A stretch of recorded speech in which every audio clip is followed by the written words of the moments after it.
Eleanor Hargrove sat at her cluttered desk in the dim light of her home office, the kind of room that smelled faintly of old paper and coffee stains. It was a Tuesday evening in late autumn, the kind where the Chicago wind howled outside like a distant memory of summer's warmth. At 58, Eleanor had built a life around numbers, precise, unyielding, and utterly reliable. As an accountant for a mid-sized firm specializing in corporate audits, she spent her days dissecting financial statements, hunting for discrepancies that others might overlook. It was a skill that had served her well in her career, but one she rarely applied to her personal life. Why would she? Her marriage to Reginald was as stable as a well-balanced ledger. 35 years of shared routines, quiet dinners, and the occasional weekend getaway to the lake house they bought 2 decades ago. Reginald was away again, this time on a crucial business trip to London. He was a sales executive for Global Tech Imports, a company that dealt in high-end electronics from Europe and Asia. His job required frequent travel, sometimes weeks at a time, and Eleanor had grown accustomed to the solitude. It gave her time to indulge in her hobbies, tending to her herb garden, reading historical novels, or organizing the endless piles of documents that seemed to multiply in their suburban home. Tonight, she was tackling Reginald's study, a space he claimed as his own but which had become a repository for forgotten mail and outdated gadgets. As she sorted through a drawer filled with receipts and business cards, her fingers brushed against something unexpected, an old envelope, yellowed with age, tucked beneath a stack of airline stubs. The postmark read Paris, France, dated exactly 20 years ago. Eleanor's brow furrowed. Reginald had been to Paris countless times for work, but this envelope felt personal, intimate even. It was addressed to Reggie Hargrove in elegant, looping handwriting that didn't belong to any colleague she knew. Her heart gave a small, inexplicable flutter as she slid the letter out. "My dearest Reggie," it began. "Our son is growing so fast. He has your eyes, that same piercing blue that makes my heart skip. He started asking about you more often now, why Papa can't visit every month. I tell him you're a busy man, building a future for us all. But please, send more for his schooling. The private academy is expensive, but it's the best for him. With all my love, Isabel." "Son?" The word hit Eleanor like a physical blow, knocking the air from her lungs. She reread the letter, her hands trembling now, the paper crinkling under her grip. They had no children. After years of trying, fertility treatments, endless doctor visits, the heartbreaking diagnosis of unexplained infertility, Reginald had been the one to suggest they stop. "We're enough for each other, Ellie," he'd said, holding her as she wept. "Our life is full. Kids aren't in the cards for us, but that's okay." She'd believed him, poured her energy into her career, into being the perfect wife. But here was proof of something else entirely, a child, a boy, now a young man of 20, living in Paris with a woman named Isabel. Eleanor's mind raced, piecing together fragments of the past. 20 years ago, Reginald had taken an extended trip to France for a major deal. He'd called her sporadically, blaming spotty international connections. When he returned, he seemed distant for weeks, attributing it to jet lag and work stress. There had been odd expenses too, transfers to foreign accounts labeled as business consultations. As an accountant, she'd glanced at them but never probed deeply. Trust was their foundation, why question it? But now, doubt crept in like fog over Lake Michigan. Who was Isabel? A colleague? A fling that had turned into something more? And the son, did he know about Eleanor? About their life in Chicago? The questions swirled, each one sharper than the last. She set the letter down and opened Reginald's laptop, her fingers flying across the keys with the efficiency of someone used to uncovering hidden truths in balance sheets. His password was simple, their wedding date, another sign of the complacency that had defined their marriage. Emails from years past revealed more. Scattered messages to an address ending in @more OFR, affectionate notes about our little Alex and plans for visits. Bank statements showed regular wires, $2,000 a month to a Swiss account, escalating over time for tuition and living expenses, the total. Easily over $1 million, siphoned from their joint investments, including the inheritance from her father, a frugal engineer who'd left her a nest egg meant for their retirement. Reginald had managed those funds, promising growth. Now she saw the truth, he'd been funding a secret life. Tears blurred her vision as she dug deeper. Photos attached to old emails showed a boy with Reginald's jawline and smile, growing from a toddler in pigtails, no, wait, dark curly hair like Reginald's youth, to a teenager in school uniforms, then a young man in university attire. Isabel appeared in some, a striking woman with auburn hair, perhaps in her early 50s now, always smiling adoringly at Reginald. One image from 5 years ago depicted them at the Eiffel Tower, Reginald's arm around her waist, the boy, Alexander, grinning beside them. The caption, "Family time in the City of Light." Eleanor slammed the laptop shut, her breath coming in ragged gasps. This wasn't just an affair, it was a parallel existence, a hidden heir to a life she'd thought was solely theirs. How many Christmases had she spent alone while he celebrated with them? How many business emergencies were excuses to attend school plays or birthdays? The betrayal cut deep, not just the infidelity, but the theft of time, trust, and her dreams of family. She paced the study, the room suddenly feeling claustrophobic. Memories flooded back, the way Reginald would return from trips with exotic gifts, always a bit too lavish. The times he'd cancel plans last minute, citing work. Even their intimacy had waned over the years, chalked up to age and routine. But now it all made sense, a divided heart, split between two worlds. By midnight, exhaustion set in, but sleep was impossible. Eleanor poured herself a glass of wine and sat on the porch, the cold air biting through her sweater. The neighborhood was quiet, houses lit with the soft glow of families winding down. Her own home felt like a facade now, a stage set for a play she hadn't known she was in. What would she do? Confront him when he returned in 3 days? Or gather more evidence first, like the audit she performed at work? The next morning, Eleanor called in sick to her office, a rarity for her. She needed time to think, to plan.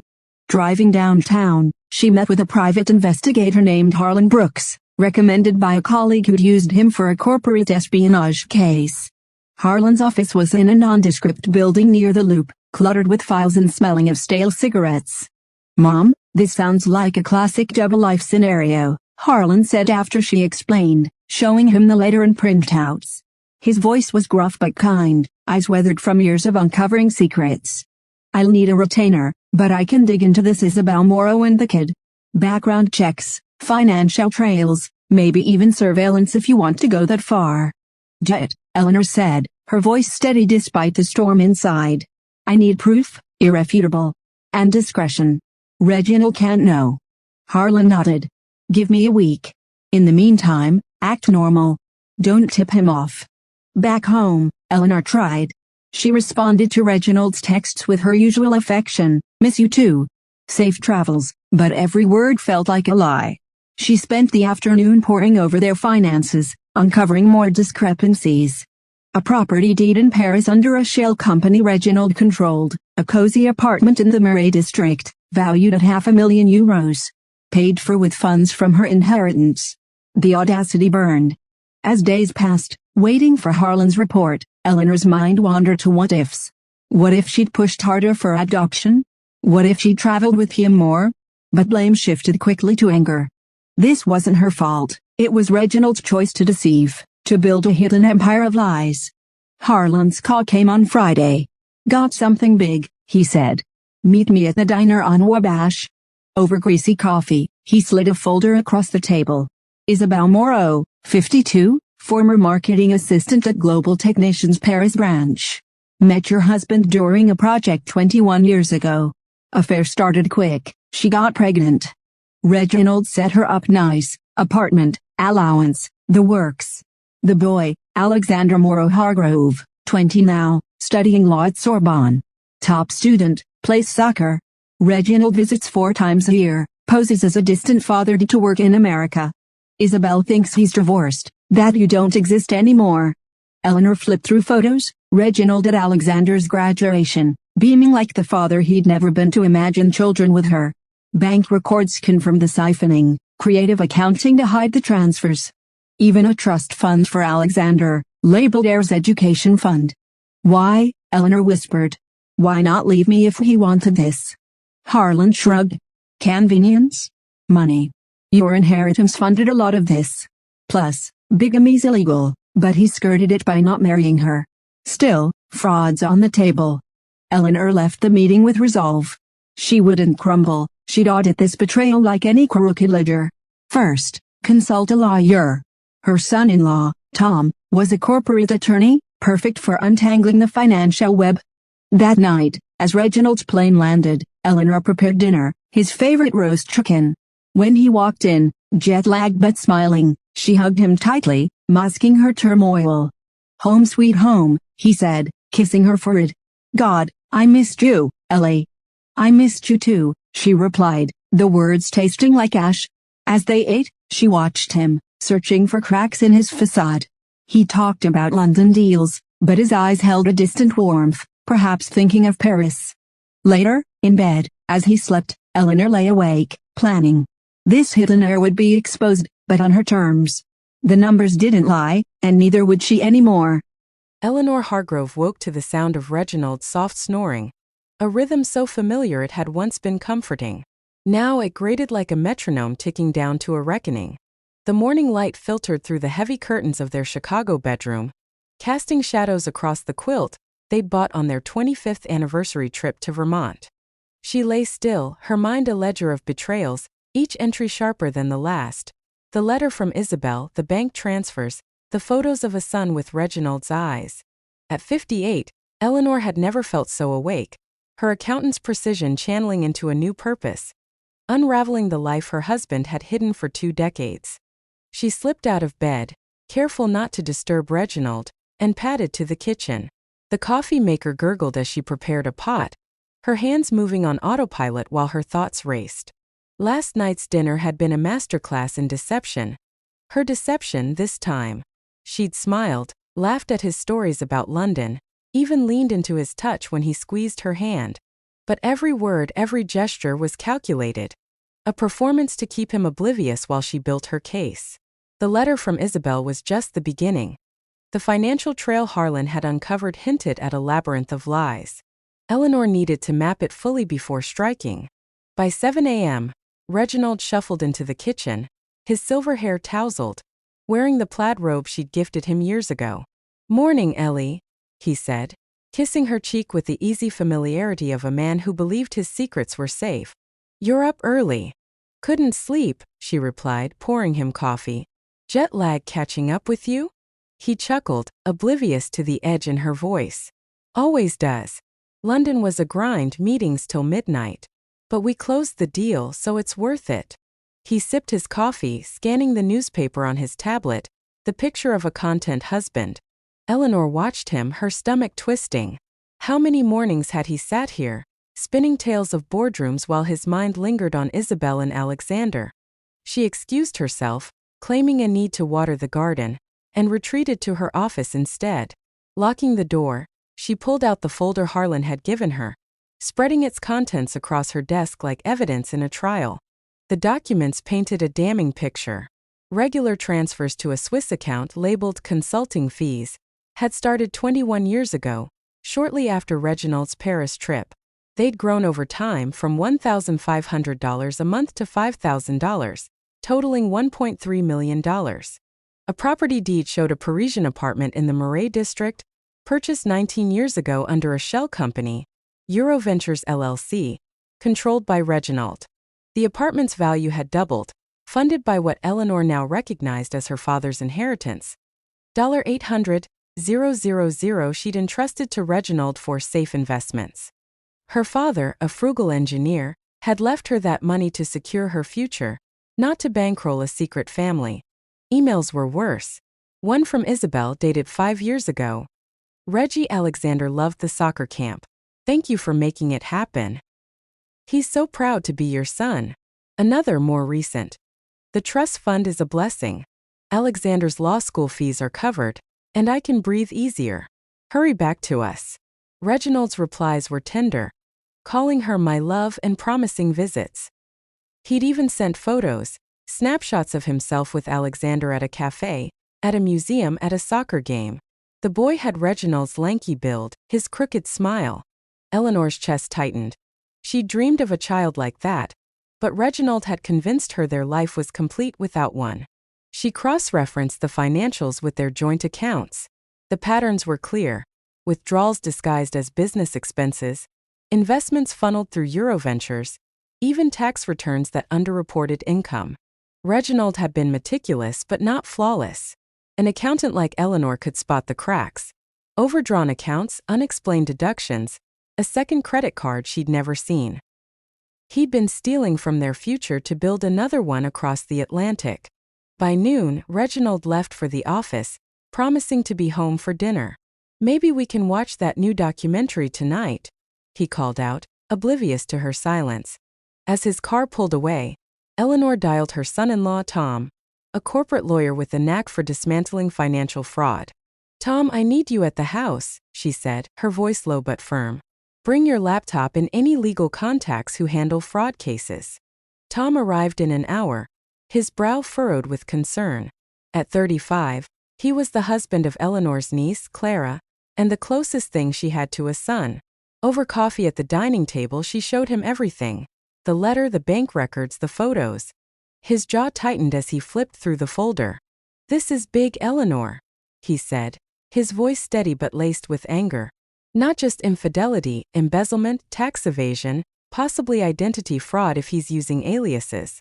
The Swiss account alone could trigger an IRS investigation. And using your inheritance? That's theft." "What are my options?" she asked, her hands clasped to hide their trembling. Tom leaned back thinking. "We can freeze the joint assets to protect what's yours. File a civil suit for restitution of the stolen funds. If we prove fraud, you could reclaim everything, maybe even punitive damages. Criminal charges are trickier. Bigamy's not on the table since he didn't marry her, but financial crimes could land him in prison." "I don't want him in jail," Eleanor said, surprising herself with the certainty in her voice. "I want him to lose what he values most, his reputation, his control. I want him to see it crumble." Tom nodded, a spark of admiration in his eyes. "Then we build an airtight case. I'll get a forensic accountant to trace every cent. We'll need more evidence: communications, travel records, maybe even testimony from Isabel if she's willing." Eleanor hesitated. Isabel didn't know about her, according to Harlan. She was a victim too, deceived into thinking Reginald was free to love her. But the thought of confronting her, of seeing the woman who'd shared her husband's life, felt like a knife twist. Still, she needed answers. "Can we get more on Isabel and the boy?" she asked. "I need to know how deep this goes." "I'll coordinate with your PI," Tom said. "But Eleanor, you need to keep acting normal. If Reginald suspects you're digging, he might cover his tracks." She nodded, though the thought of playing the devoted wife made her skin crawl. "I've been doing it for 35 years. I can manage a little longer." That afternoon, Eleanor drove to her sister Margaret's house, a cozy brownstone in Evanston. Margaret, 55, ran a boutique PR firm and had a knack for spinning narratives. Over tea, Eleanor spilled everything, her voice breaking only once when she described Alexander's resemblance to Reginald. Margaret's eyes blazed. "That bastard," she spat. "He's been playing you both. We'll make him pay, Ellie, but publicly. His colleagues, his golf buddies, his precious boardroom reputation. They'll all know what he is." "How?" Eleanor asked, sipping chamomile to steady her nerves.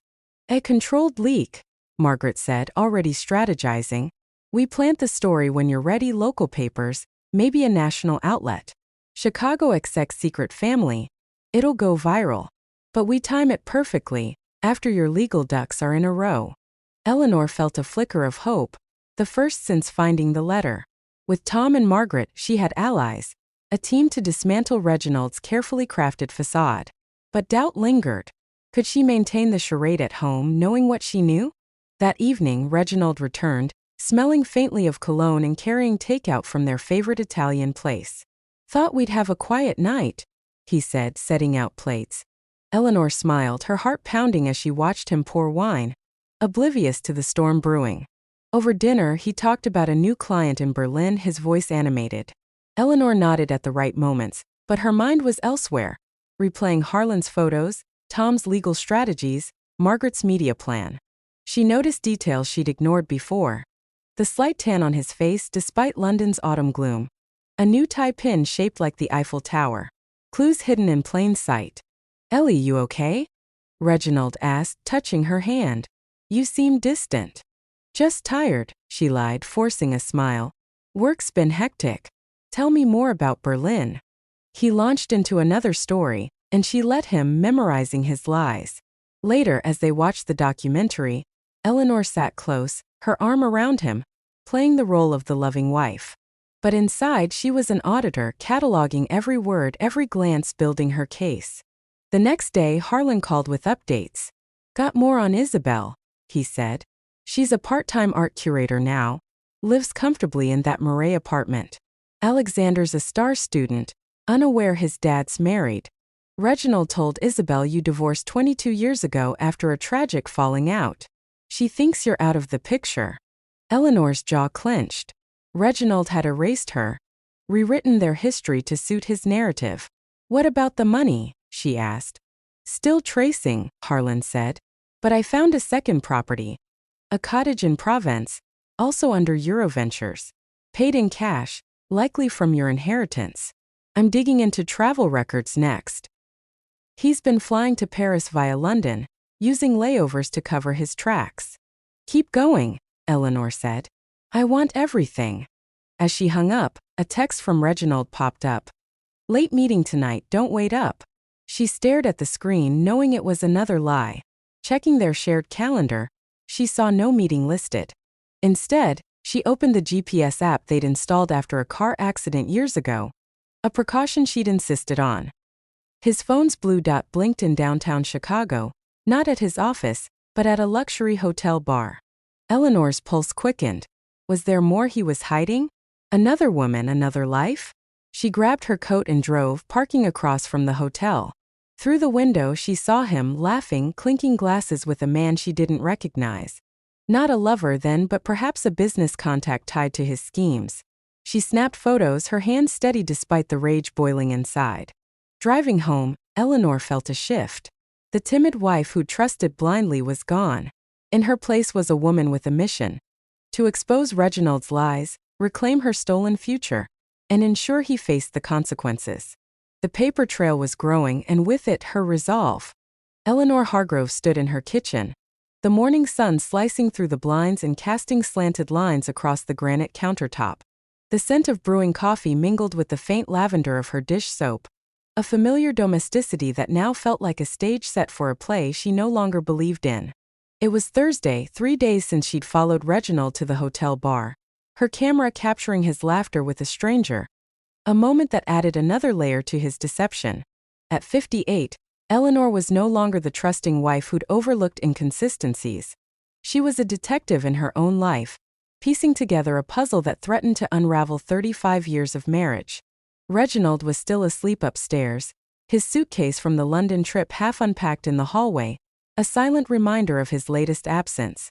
Eleanor had spent the night combing through more financial records, her accountant's eye-catching irregularities she'd once dismissed as clerical errors. A second credit card, opened in Reginald's name but linked to a P.O. box she didn't recognize, showed charges for Parisian restaurants, a children's clothing store, and a jewelry boutique, gifts for Isabel and Alexander, no doubt. Each discovery was a fresh cut, but Eleanor channeled the pain into focus. She was building a case not just for herself but for justice. Today she had a plan. Harlan Brooks, her private investigator, had emailed late last night with new findings. Travel itineraries showing Reginald's frequent layovers in Paris, disguised as business trips to other European cities. He'd also uncovered a second shell company, Murray Holdings, linked to the Provence cottage. Eleanor needed to verify these in person, but first, she had to maintain the facade of normalcy. Reginald couldn't suspect her growing knowledge, not until every piece was in place. She set out breakfast, blueberry muffins and scrambled eggs, his favorite, and rehearsed her smile in the reflection of the toaster. When Reginald shuffled in, wearing his usual morning grin, she greeted him warmly. "Sleep well, Reggie?" she asked, pouring his coffee with a steadiness that belied her racing heart. "Like a rock," he said, kissing her forehead. "You're spoiling me with these muffins, Ellie. What's the occasion?" "No occasion," she lied, her voice light. "Just felt like making your morning special." She watched him eat, noting the ease in his movements, the way he scrolled through his phone, oblivious to her scrutiny. Every bite he took felt like a betrayal, a mockery of the life they'd built, or the life she'd thought they'd built. After he left for the office, Eleanor called her son-in-law, Tom, to update him. "I'm meeting Harlan at noon," she said, pacing the living room. "He's got more on the Paris properties and travel records. Can you start drafting legal documents to freeze the assets?" "Already on it," Tom replied. His voice clipped with determination. "I've got a forensic accountant friend, Lisa, who can help trace the shell companies. We'll need to prove the funds came from your inheritance to make a fraud case stick. Any chance you can get access to Reginald's laptop again?" "I'll try tonight," Eleanor said. "He's been careless, leaving it unlocked. But he's home all weekend, so I need to be quick." "Be careful, Eleanor," Tom warned. "If he catches you, he might destroy evidence." She hung up, her resolve hardening. The thought of sneaking through Reginald's digital life felt invasive, but he'd forfeited his right to privacy when he'd stolen hers. She drove to the diner on Wabash, where Harlan waited in a corner booth, his weathered face grim as he slid a new folder across the table. "Got the travel records," he said, sipping black coffee. "Reginald's been using fake itineraries. Books flights to London, Berlin, or Amsterdam, but half the time, he's rerouting to Paris. Uses cash for the Paris legs to avoid a paper trail. Found hotel receipts too. Hotel de Crillon, 5-star, right by the Champs-Élysées. Not cheap." Eleanor flipped through the documents, boarding passes, hotel invoices, even a photo of Reginald and Isabel at a Parisian bistro, clinking wine glasses. "And the boy?" she asked, her voice steady despite the ache in her chest. "Alexander's clean," Harlan said. "Good kid, top of his class at Sorbonne. No clue his dad's married.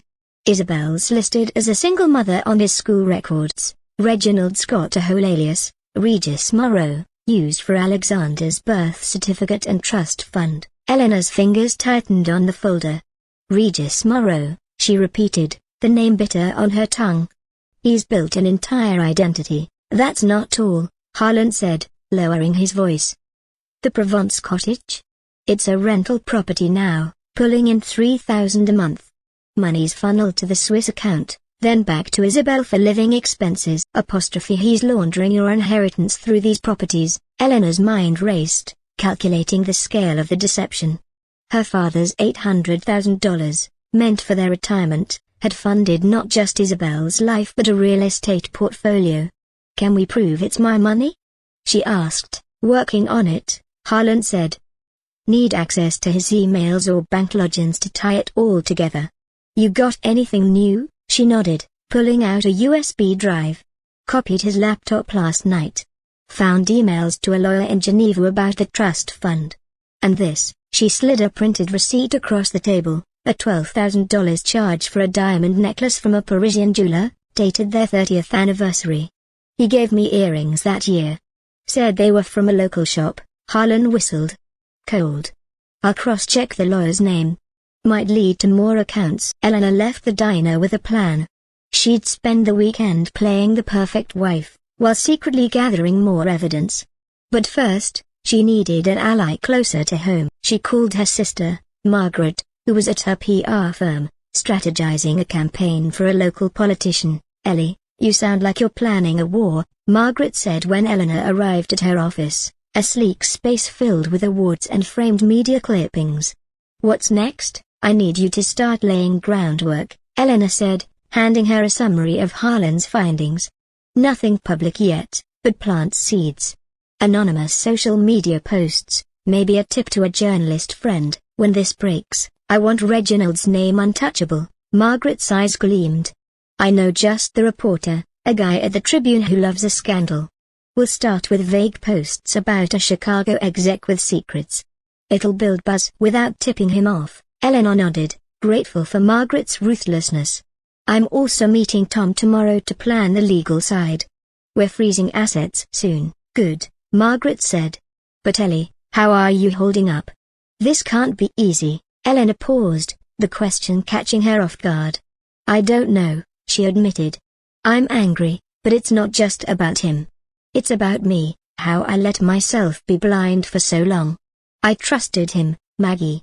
I gave up dreams for him." Margaret squeezed her hand. "You're not blind anymore.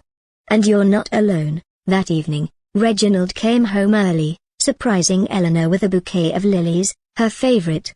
"Thought I'd make up for all the late nights," he said, his smile disarming. She forced to laugh, accepting the flowers, but her mind flashed to the diamond necklace Isabel had likely received.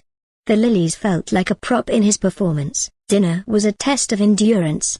Reginald talked about a new client, his voice animated, while Eleanor nodded, her thoughts on the USB drive hidden in her purse. After he went to bed, she crept into his study, heart pounding as she logged into his laptop again. This time, she found a hidden folder labeled Personal. Inside were scanned documents, a lease for the Provence cottage, a trust fund agreement naming Alexander as beneficiary, and a draft will, Reginald's will, leaving half his estate to my son, Alexander Morrow Hargrove. Eleanor's breath caught. He'd planned to divide their life even after death, giving her legacy to a child she'd never known. She copied everything to the USB drive, her hands shaking with rage. But as she closed the laptop, she heard footsteps. Reginald stood in the doorway, his expression unreadable. "Ellie? What are you doing up?" he asked, his tone casual but his eyes narrowing. Her heart raced, but she kept her voice steady. "Couldn't sleep. Just checking some work emails." She closed the laptop, praying he hadn't seen the screen. He nodded, yawning. "Come to bed. You work too hard." She followed, her pulse hammering, but he seemed unsuspecting. In bed, she lay awake, the weight of her discoveries pressing down. She wasn't just fighting for her money or her pride, she was fighting for the woman she'd been before Reginald's lies reshaped her. The next morning, she met Tom at a coffee shop near his law firm. He'd brought Lisa, the forensic accountant, a sharp-eyed woman in her 40s who'd seen her share of financial deceit. "The shell companies are sloppy," Lisa said, reviewing Harlan's documents. "He's hidden the money well, but not well enough. We can trace it back to your inheritance with bank records and the deed transfers. I'll need access to his tax filings." "I'll get them," Eleanor said. "He keeps copies in the safe." Tom leaned forward. "We're ready to file a temporary restraining order on the joint accounts. It'll freeze everything, bank, investments, even the lake house, until we sort out what's yours. But we need to move fast, before he smells trouble." Eleanor nodded, her mind already on the safe's combination. Her birthday, another cruel irony. "Do it Monday. I'll have more by then." That weekend, Eleanor played her role to perfection. She cooked Reginald's favorite pot roast, laughed at his jokes, even suggested a walk in the park. As they strolled, leaves crunching underfoot, he took her hand, reminiscing about their early years. "We've had a good life, haven't we, Ellie?" he said, his voice wistful. "The best," she replied, her smile a mask.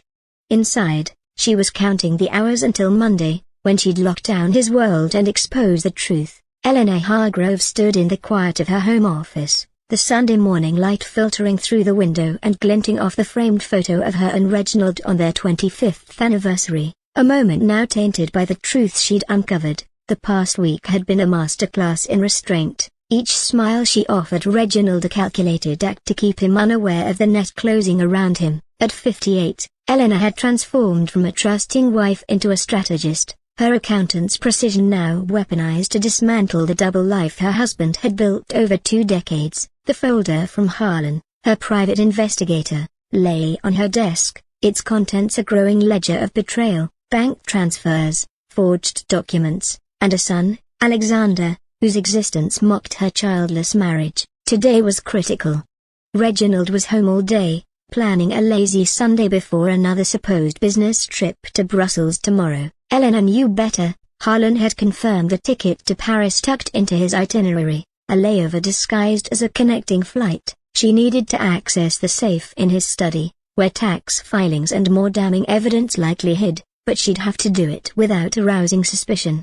Her allies, Tom, her son-in-law, and Margaret, her sister, were ready to move. Tomorrow, Tom would file the restraining order to freeze their joint assets, and Margaret was planting the first seeds of a media storm.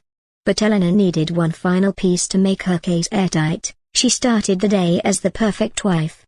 In the kitchen, she prepared pancakes with maple syrup, Reginald's childhood favorite, the scent filling the house with the false warmth. He wandered in, still in pajamas, his silver hair mussed but his smile as charming as ever. "Ellie, you're too good to me," he said, pulling her into a hug. His touch, once comforting, now felt like a violation, but she leaned into it, her face a mask of affection. "Thought we'd have a cozy day," she said, setting the table.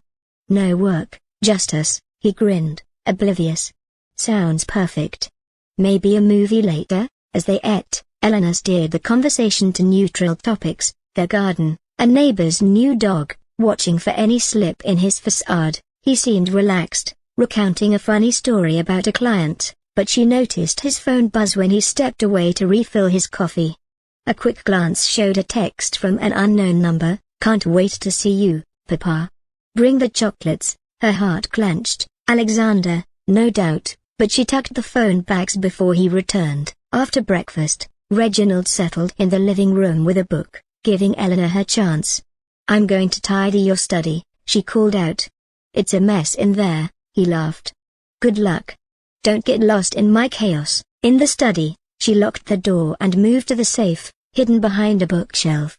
The combination, her birth date, unlocked it with a soft click. Inside were tax filings, investment portfolios, and a small notebook she hadn't expected. Her hands trembled as she opened it. Handwritten notes detailing transfers to Mari's Holdings and Euroventures LLC, with dates and amounts matching the Swiss account. One entry stood out: AM Trust Fund, $500,000, finalized 2023. Alexander's future, secured with her money. She photographed every page, her phone's camera whirring softly. Then she found a second surprise, a velvet pouch containing a key and a note in Reginald's handwriting. "Provence Safe Deposit, Banque de France." Another layer of his secret empire. She pocketed the note, replaced everything, and closed the safe, her pulse racing. As she slipped out, Reginald called from the living room. "Find any treasures?" "Just your old receipts," she replied, forcing a laugh. "You're a pack rat." The rest of the day was a performance. They watched an old Cary Grant film. Eleanor curled beside him on the couch, her mind elsewhere. She imagined confronting him, watching his charm crumble, but she held back. Timing was everything. That night, as he packed for Brussels, she noticed a new suitcase, sleek, expensive, not one she'd seen before. "New bag?" she asked casually. "Company perk," he said, too quickly. "They upgraded us." She nodded, but her mind cataloged it as another lie. After he went to bed, she emailed the photos and note to Tom and Harlan, adding, "Found more.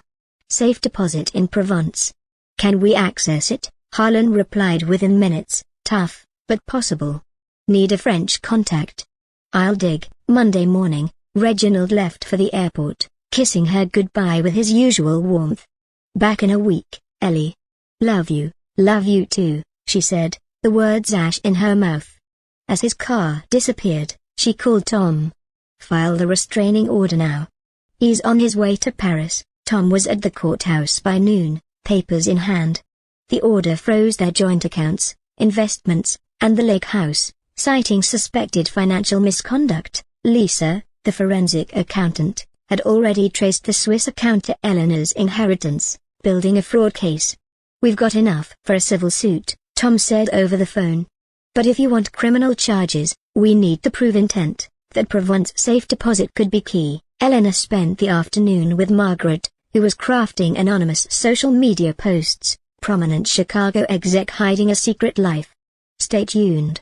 Nothing traceable, just enough to stir curiosity. Margaret's reporter friend at the Tribune was intrigued, asking for a meeting next week. "We'll hold him off until you're ready," Margaret said. "But this is going to explode." That evening, Eleanor drove to the lake house, a place she'd once loved but now saw as tainted by Reginald's deceit. She searched his desk there, finding a hidden drawer with more documents, a lease agreement for the Provence cottage, naming Isabel as the tenant, and a photo of her and Alexander in the garden, Reginald's arm around them. The site burned, but Eleanor tucked the photo away. It was evidence, not just pain. Harlan called later that night. "Got a lead on the Provence safe deposit," he said. "Bank records show Reginald accessed it last year. Likely holds more financial docs or assets." I've got a contact in Paris who can request access, but we'll need a court order or Isabel's cooperation. Isabel doesn't know about me, Elena said. How do we approach her? Carefully, Harlan replied. She's a victim too. If we show her the truth, she might help. But it's risky, she could tip him off. Elena hesitated. Confronting Isabel meant stepping into Reginald's other world, seeing the woman who'd shared his heart. But it was necessary. Set up a meeting, she said. I'll go to Paris. The decision felt monumental. Elena had never traveled alone abroad, always deferring to Reginald's plans. Now, she booked a flight for Wednesday, using her personal savings to avoid detection. She'd pose as a researcher, claiming to investigate Euroventures for a client. It was a lie, but one she justified. Reginald had taught her how to play that game. Tuesday was a blur of preparation. She met Lisa, who confirmed the inheritance trail. Your dad's money funded both properties and the trust fund, Lisa said, showing spreadsheets. We can prove fraud, but the safe deposit might hold the smoking gun, maybe a will or more transfers. Elena also called her niece, Clara, Tom's wife, who had been kept in the dark. I need you to know, Elena said, recounting everything over tea. Clara's eyes filled with tears, but she hugged Elena fiercely. You're stronger than I ever knew, Aunt Ellie. We'll get through this. That night, alone in the house, Elena packed for Paris. She chose plain clothes, jeans, a dark sweater, a scarf to blend in. No wedding ring, it felt like a shackle now. As she zipped her bag, her phone buzzed with a text from Reginald, landed in Brussels. Miss you already. She didn't reply, instead checking the GPS app. His phone's blue dot blinked in Paris, not Brussels. The lie was so blatant, it almost made her laugh. In bed, sleep eluded her. She thought of Isabel, unaware of the wife across the ocean, and Alexander, a young man caught in his father's web. Guilt flickered. Would exposing Reginald hurt them? But she pushed it aside. They were victims, but so was she. Justice meant tearing down the lies, no matter who got caught in the fallout. Wednesday morning, Elena boarded the plane, her heart pounding but her resolve unshaken. Paris awaited, a city she'd once dreamed of visiting with Reginald. Now, it was the battlefield where she'd reclaim her life. As the plane ascended, she clutched the folder of evidence, her fingers tracing the edges of the Provence note. The storm was gathering, and she was its architect. Elena Hargrove stepped off the plane at Charles de Gaulle Airport, the crisp Parisian autumn air hitting her like a wake-up call. It was Thursday morning, and for the first time in 35 years, she was traveling alone, not as the dutiful wife tagging along on Reginald's arm, but as a woman on a mission to dismantle the empire of lies he'd built. At 58, with her dark sweater and scarf blending into the crowd, she felt both invisible and invincible. The folder of evidence tucked into her carry-on weighed like an anchor, grounding her amid the swirl of French accents and the scent of fresh croissants from airport kiosks. Paris, the city of lights and romance, had become her battlefield, and she was ready to fight. Harlan Brooks had arranged everything with precision. His contact, a discreet French investigator named Pierre Laron, met her at a nondescript cafe near the Marais district, a stone's throw from Isabel's apartment. Pierre was in his late 50s, with a salt and pepper beard and eyes that missed nothing, honed from years tracing corporate fraud for Parisian law firms. Over espresso, he slid a slim dossier across the table. Madame Hargrove, your husband is careful, but not invisible. The Provence safe deposit box at Banque de France? It's under the alias Regis Moreau. I've obtained a court order for limited access, claiming a financial dispute with Euroventures. We go tomorrow. Elena nodded, her fingers tracing the dossier's edge. Inside were blueprints of the bank, access logs showing Reginald's last visit 6 months ago, and a partial inventory, documents, a passport in the alias name, and possibly bearer bonds worth 200,000. And Isabel, she asked, her voice steady despite the knot in her stomach. Pierre's expression softened. She's at the Louvre today, curating an exhibit. I suggest we approach her there, neutral ground. Harlan briefed me, she doesn't know about you. This will be delicate, delicate. The word understated the storm Elena felt brewing. Confronting Isabel meant facing the other half of Reginald's divided heart, the woman who'd borne his child while Eleanor grieved their infertility, but Isabel was key, not just for the safe deposit, but for the full picture. Without her cooperation, the fraud case against Reginald might falter. They took a taxi to the Louvre, the iconic pyramid gleaming under a pale sun. Eleanor's pulse quickened as Pierre pointed out Isabel amid a group of art handlers, auburn hair tied in a loose bun, mid-50s, elegant in a simple black dress. She moved with quiet grace, adjusting a Renaissance painting spotlight, oblivious to the shadow approaching. Pierre handled the introduction, flashing credentials as a financial consultant investigating irregularities in a client's estate. Isabel's brow furrowed, but she led them to a quiet alcove in the museum's staff lounge, her French accent lilting as she offered coffee. "How can I help?" "I don't deal with finances, my work is art." Eleanor took a breath, deciding to lead with truth. "Isabel, my name is Eleanor Hargrove. I'm Reginald's wife, his legal wife, in Chicago. I know about you and Alexander." The color drained from Isabel's face, her coffee cup clattering to the saucer. "What?" "No," Regis said. "He said you were gone. Divorced years ago, after a tragedy." Her voice cracked, eyes wide with betrayal. "He visits us, sends money, calls Alexander his son. But a wife? This is impossible." "It's not," Eleanor said softly, sliding a photo across the table. "Reginald with her at their anniversary dinner, time-stamped last year. He's lied to both of us. For 21 years, he's maintained 2 lives, one with me, funded by our savings, my inheritance, and one with you, using shell companies and aliases. Alexander is his heir, but so am I, in the life he stole from." Tears welled in Isabel's eyes as she studied the photo, then the bank statements Eleanor produced. "The apartment, the cottage in Provence. He said it was from his business. And the trust fund for Alex. I thought it was his savings." She buried her face in her hands. "Mon Dieu, I've been a fool. Alexander adores him, Papa this, Papa that. How do I tell my son his father is a liar?" Eleanor's heart ached, seeing her own pain mirrored in Isabel's face. They were strangers bound by the same deception. "You're not a fool," she said, reaching across the table. "We both trusted him. But we can stop it now. I need your help accessing the Provence safe deposit. It holds proof, documents that tie his fraud to our money. With that, we can protect Alexander's future without Reginald's poison." Isabel hesitated, then nodded, wiping her eyes. "For Alex. He deserves truth, even if it hurts."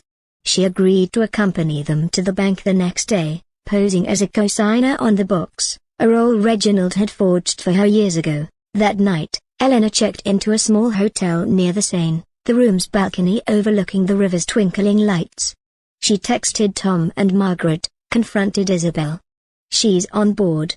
Bank tomorrow," Tom replied instantly, restraining order filed. "Accounts frozen." Reginald's called twice, panicked, but we're stonewalling. Margaret added, "Posts are buzzing. Tribune wants an exclusive." "Hold tight." Eleanor didn't sleep much, her mind replaying the day. Isabel's pain had humanized the other woman, turning an enemy into an ally. Alexander, too, loomed large, a young man she pitied, not resented. He was innocent, caught in Reginald's web like a fly in silk. Friday dawn gray, rain pattering against the hotel window. Eleanor, Isabel, and Pierre arrived at Banque de France by 10 a.m., the grand marble lobby echoing with their footsteps. The bank manager, a stern woman in a tailored suit, reviewed the court order and led them to the vault. Isabel's hands shook as she signed the access form, her forged co-signer status ironically granting entry. Inside the private room, they opened the box, a metal container holding neatly filed documents. Eleanor's breath caught at the contents, a second passport for Regis Moreau, stock certificates in shell companies, and a will dated last year. It divided Reginald's estate, 50% to Eleanor, the devoted wife, 50% to my son Alexander, via trustee Isabel Moreau. But the real bombshell was a ledger, detailed transfers from Eleanor's inheritance to the Paris properties, laundered through Euroventures. 1.2 million accounted for, with notes on tax evasion schemes. "This is it," Eleanor whispered, photographing everything. "Proof of fraud. embezzlement, everything. Isabel paled at the will. He planned to leave me nothing directly? Just through Alex.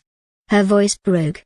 I gave up my career for this life with him. Pierre packed the box for seizure under the court order. The French authorities will hold this. Your American team can request extradition if needed. As they left the bank, Isabel's phone buzzed. Reginald. She showed Eleanor the screen. In Paris early. Meet at the apartment? Miss you both? Isabel's face hardened. He's here. Now. Eleanor's pulse surged. This was the moment, unplanned, but inevitable. Let's go, she said. Together, the Marais apartment was a charming two-bedroom on a cobblestone street, ivy climbing the facade. Isabel unlocked the door with trembling hands, calling out softly, Regis? Alex is at class, but I'm home. Reginald emerged from the kitchen, a bottle of wine in hand, his face lighting up, then freezing as he saw Eleanor behind Isabel. Ellie? What the hell? Surprise, Eleanor said, her voice ice cold. She stepped inside, Pierre lingering at the door like a sentinel. Or should I say, Reggie? Or Regis? You've got so many names, it's hard to keep track. Isabel crossed her arms, tears streaming. She's your wife, Reginald. Your real wife. All these years. The lies. Reginald's face cycled through shock, denial, then calculation. Ellie, this is a misunderstanding. Isabel, listen. He reached for her, but she recoiled. No more stories, Eleanor cut in, pulling out her phone. She played a recording from Harlan, snippets of Reginald's calls to Isabel, overlaid with bank alerts from the frozen accounts. Your Brussels trip? A lie. The money? Gone, frozen by court order. The safe deposit? Seized. Your shell companies? Under investigation for fraud. He sank onto the couch, color draining. How did you? Ellie, please. We can fix this. I love you both, love. Isabel spat. You used us. My son, your son, worships you, and you've built his life on stolen money. Eleanor felt no triumph, only a hollow justice. You stole my inheritance, my trust, my dreams of family. While I mourned our childlessness, you were fathering Alexander. For what? Convenience? Greed? Reginald's eyes darted, the charming executive crumbling. It started as a mistake, the affair, the pregnancy. I couldn't abandon her. But you. Our life was stable. I kept it that way. Stable? Eleanor's voice rose. You divided your heart, our money, everything. But it ends now. She laid out the terms, divorce papers Tom had emailed, demanding full restitution of her inheritance plus damages. The will would be contested, assets seized. Criminal charges loomed, fraud, embezzlement, tax evasion, sign, or face prison in 2 countries. Trembling, Reginald signed, tears staining the pages. Isabel watched in silence, then turned away. Leave, Regis. Don't come back until Alex knows the truth, from me. As Eleanor and Pierre left, Reginald's pleas echoed behind them. Outside, rain had stopped, sunlight broke through clouds. Isabel hugged Eleanor awkwardly. Thank you, for the truth. I'll protect Alex. And you. Be free. Back in Chicago 2 days later, the storm broke fully. Tom filed the lawsuit. The IRS raided Reginald's office. Margaret's leaks hit the Tribune, Chicago exec's double life, secret son, stolen fortune. Social media exploded, Reginald's colleagues distancing themselves. He called Eleanor once, voice broken. I'm sorry, Ellie. For everything. Don't, she said. Live with it. The divorce finalized swiftly, Eleanor reclaiming her inheritance, $1.5 million, plus the lake house. She sold the family home, moving to a bright condo overlooking the lake. Isabel emailed months later. Alexander understood, hurt but resilient. They'd visit Chicago someday, as friends, not rivals. At 59, Eleanor started her non-profit, Hidden Truths, aiding betrayed spouses with legal and emotional support. Her first donor? Isabel, quietly. Art classes followed, watercolors of Parisian streets, a nod to the city that freed her. Then, at a gallery opening, she met David, a widowed architect with kind eyes and a love for history.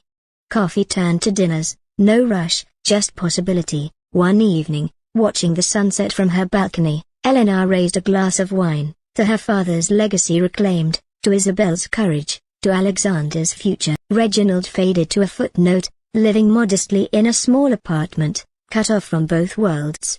Eleanor? She thrived, her life no longer a ledger of loss, but a canvas of new beginnings. The end wasn't destruction, it was dawn.